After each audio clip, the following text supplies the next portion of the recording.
Caballeros que fuman.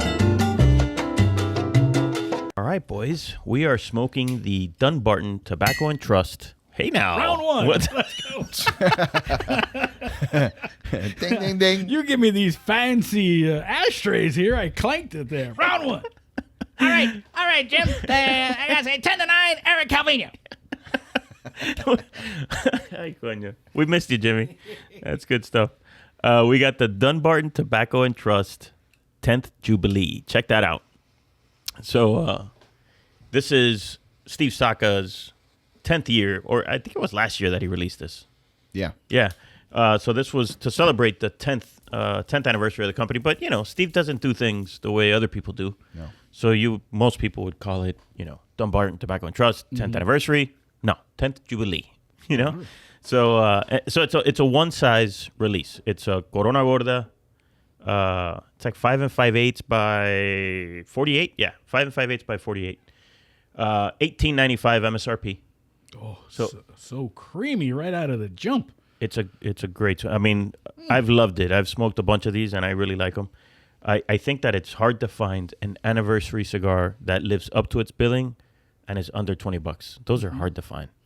So that's what this is. It's got a Ecuador wrapper, Mexican San Andres binder, and then the filler blend is like an ode, like a love story to Nicaragua. Yeah. It's Esteli, Condega, Jalapa, and Ometepe. Wow. So a Nicaraguan all-star blend. It's made at Naxa in Esteli. And again, $18.95. What do you guys think? It's I mean, we just lit it, so there's not a lot to say right now. I know, Jimmy, you just lit yours. I lit mine a moment before. I mean, I'm a fanboy. I mean, I'm Dunbarton through and through. He doesn't make a cigar that I don't like. And this being the anniversary release, it's amazing. It's got soft peppers. It's got cream, as Jimmy said. It's got a little bit of earth in there. It's a really good smoke. And the band, I love it. It's got, you know, obviously the Dunbarton Tobacco Trust logo with the D and the two T's inside. You're always all about the band. I love it because to me it's like a championship belt. And to me, I always look at it. Listen, cigars without the band, you don't know what you're smoking. You're smoking, you know, some, you know, $5. Well, I mean, here at Cigar Snob, we when we do ratings, we do smoke them blind, right? Because that's the only way to remove the bias. So I love the bands because to me it shows the personality of the blender, the company, that's your jam, bro. Know, and because I love to see, because I feel like when I'm smoking a cigar, I find myself like if I was sitting next to Steve smoking a cigar, or if I was sitting next to, you know, Nick Perdomo or Rocky Patel, and the band kind of makes that connection for me. Weird, I know, but but I like it. So I always, you know, or Oscar, you know, Oscar, you know, I love to see you kind of. It makes me feel like I'm with them smoking the cigar. I'm sort of like doing a mental report of what it is. There's a lot going on in my head. Sure. I see that. Now, the thing I love about this cigar is that it does have those earthy notes and those smooth peppers. But then there's a really nice sweetness that just kind of like hangs out throughout the background. It's always there. Like if you stop and, like Jimmy, take a puff and retrohale it and then think about it, and it's just think about what was happening there. Do you get it or no? Yeah. Do you get that? It's a background sweetness that isn't just a run-of-the-mill typical sweetness. Yeah, it's definitely. You get that? There's so much at the front end. That when the back end actually hits, you're like, man, it is a full and complete experience. Yeah, it's really nice. It's like a combination of like ripe fruit sweetness with like some cocoa. It's a really nice sort of complex sweetness that it has, which balances it out, and I think that's what makes the cigar special to me. Absolutely. Yeah, you agree? Like, and all the flavors are like concentrated into this smaller size. Yeah. You know, you had mentioned cheap for anniversary, not so cheap for a Corona Gorda though, but still very good. I mean, still not nowadays. I mean, and you know what? You're right there. It takes a minute to get that back end, but it is kind of like biting into some sort of it's like a ripened. Like almost even over ripened. Yeah, it's like it's really nice. I love that background flavor. Excellent. No, That's what stands out to me. as usual, and I love the color. I love The wrapper, yeah, the wrapper looks 'cause stunning. it is so like dark, but it doesn't. It's not at all. You would think like, oh my god, this thing is gonna wipe me out. No. How do you find gentle. it strength wise? I don't think it's not even. I don't think it would get to a medium. It's gonna end up. Yeah. I've smoked several of them. It's gonna end up around medium. Like maybe right now you're not feeling a whole lot of strength, but it's no more than medium. Which is to me, awesome. this to me is a good steakhouse. This is medium rare right now. This is nice. That's the only way to order your steak so you can taste it. And right now I'm tasting it. This is awesome. Almost looks like a steak. I think Jimmy's hungry. Always hungry. We got some red wine for you to pair This with body, that steak this, and what that do you think? cigar. This took a lot of discipline to get this body. Yes. Round is a shape. I hate to break it to you. Round is a shape. But yeah, no. So we're off to a good start here.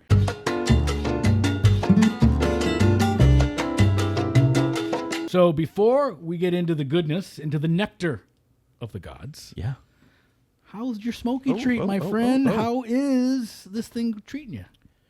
So as I said earlier, I think the intensity has crept up a little bit, but I think the flavors are all still there. I think they've just increased in intensity a little bit.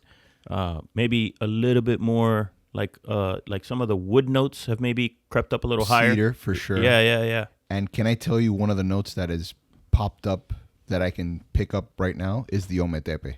It's almost like that volcanic. Oh boy.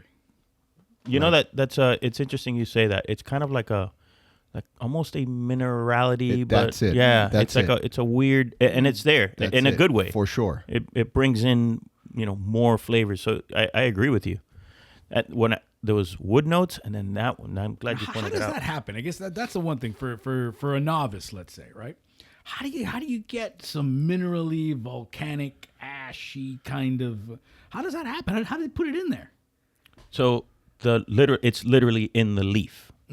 So those notes. It's not that the cigar or the tobacco has ash or Sure. dirt on it or anything like that.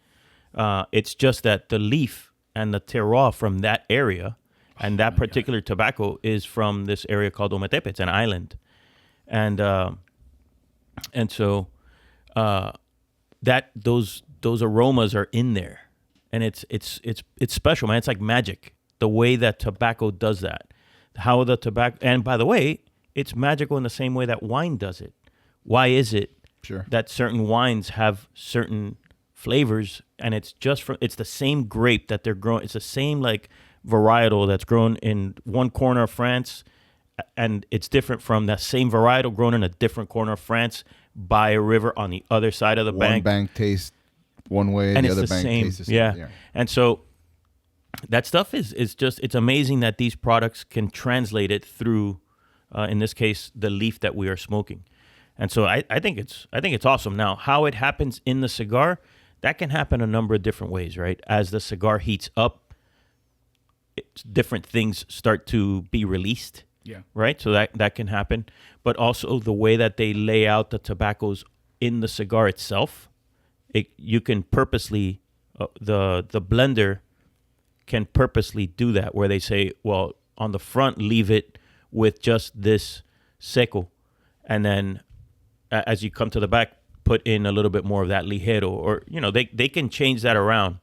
But we're talking like a premium cigar is long leaf filler, right? Mm-hmm. However, even though there's long leaf filler, there's also like little half leaves that they put in, like little Easter eggs.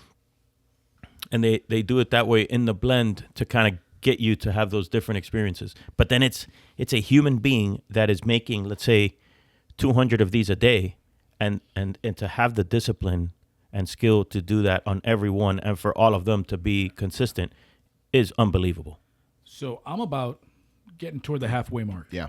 And it is, I wouldn't say intensity in terms of heat or anything like that.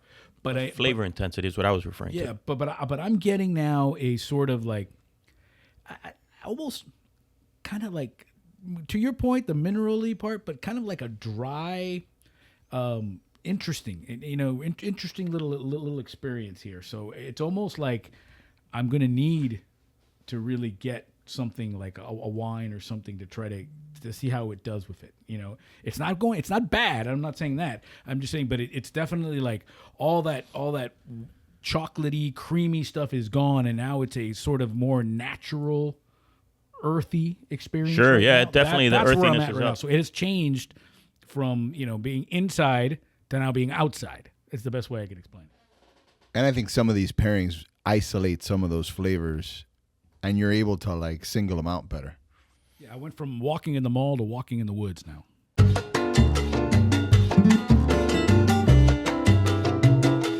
Where are we? I mean, I'm at, the Canub is gone. I'm down at the Nub now. Where are we with the DTT? Yeah, I'm in the same boat. I'm loving I've gone topless. I took off the band. you're gone. Like all the peppers that it started off with have like disappeared. It's become so like mellow and like creamy, and there's no like tar buildup like giving you any resin taste. It's still very clean. I can smoke it to the Canub, and I can do another one right after this. Yeah. See, I call it a Canub because it's near your knuckles, and your knuckle starts with a K. You just made this up. Let's be honest. I did, but Let's be honest. I Jimmy. did, but it sounds better that way, though. Okay. Eric, what do you got? I'm loving the smoke. Again, now I'm still earthy. Still got some sweetness balancing it out, but loving it. I think it's a fantastic cigar. I said it from the beginning. I've smoked a bunch of these. I will continue to smoke a bunch of these because I like them a lot. Yeah, and all I'll say is thank you, Steve Saka. Always delivering. And cool. congrats on 10 years. I mean, Yeah. now I think it's the 11th year, but it's a jubilee. yeah. Happy Jubilee. Yeah, man, good stuff. Good stuff. Thanks for watching Cigar Snob on YouTube. If you enjoyed that, be sure to like, comment, and subscribe.